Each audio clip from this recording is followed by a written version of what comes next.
بسم اللہ الرحمن الرحیم۔ السلام علیکم ناظرین، وزیر اعلیٰ پنجاب سردار عثمان بزدار کی زیر صدارت کابینہ کمیٹی برائے امن و امان کا اہم اجلاس ہوا، جس میں پی آئی سی میں پیش آنے والے افسوسناک واقعے کے مختلف پہلوؤں اور کیس پر ہونے والی پیش رفت پر تفصیلی جائزہ لیا گیا۔ اجلاس میں وزیر اعلیٰ کی جانب سے ہنگامہ آرائی کے دوران جاں بحق ہونے والے مریضوں کے لواحقین کے لیے مالی امداد کا اعلان کیا گیا۔ پنجاب حکومت جاں بحق مریضوں کے لواحقین کو 10 لاکھ روپے مالی امداد دے گی۔ اس موقع پر وزیر اعلیٰ پنجاب سردار عثمان بزدار کا کہنا تھا کہ ڈاکٹرز اور دیگر لوگوں کی گاڑیوں کو پہنچنے والے نقصانات کا بھی ازالہ کیا جائے گا۔ اجلاس میں وزیر اعلیٰ پنجاب نے جاں بحق مریضوں کے لواحقین اور دیگر لوگوں کو کل تک ہر صورت میں مالی امداد دینے کی ہدایت کی۔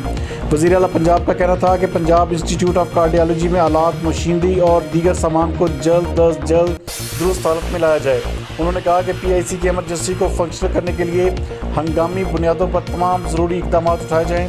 پی آئی سی کی ایمرجنسی کی جلد بحالی اولین ترجیح ہے۔ پنجاب حکومت ایمرجنسی سروسز کی بحالی کے لیے تمام ضروری وسائل فراہم کرے گی۔ پنجاب حکومت کی پوری ٹیم کی کاوشوں سے آج پنجاب میں تمام ہسپتالوں میں علاج معالجے کی سہولتوں کی فراہمی بلا تعطل جاری رہی۔ ہنگامہ آرائی کرنے والے عناصر کے خلاف بلا امتیاز کارروائی جاری رہے گی۔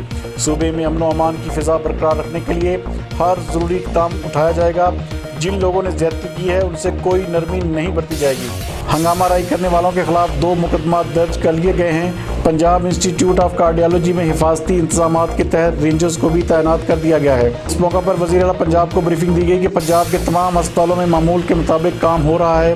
ہسپتال میں ہنگامہ آرائی کے دوران ٹوٹنے والے سامان کی مرمت اور تبدیلی کا کام بھی شروع کر دیا گیا ہے۔ اجلاس میں صوبائی وزراء Raja Basharat, Mian Mahmood ur-Rasheed, doctor Yasmin Rashid, Hashim Dogar, Taimur Bhatti, chief secretary Punjab, advocate general Punjab, I G Punjab, متعلقہ محکموں کے اعلیٰ حکام اور قانون نافذ کرنے والے اداروں کے افسران نے بھی شرکت کی۔